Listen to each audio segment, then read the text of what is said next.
dồi ôi, con này ngoan, chào bà đi, con chào bà. Ông chiều bà lại đón nhá. Chiều bà lại đấy, ôi dồi ôi, xong rồi mấy cô nó không đi học cùng thằng lớp em biết nhá.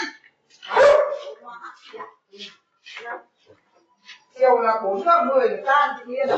Thì tôi sẽ mà đi không, 4:10 hoặc 4 giờ đi vẫn là cái gì?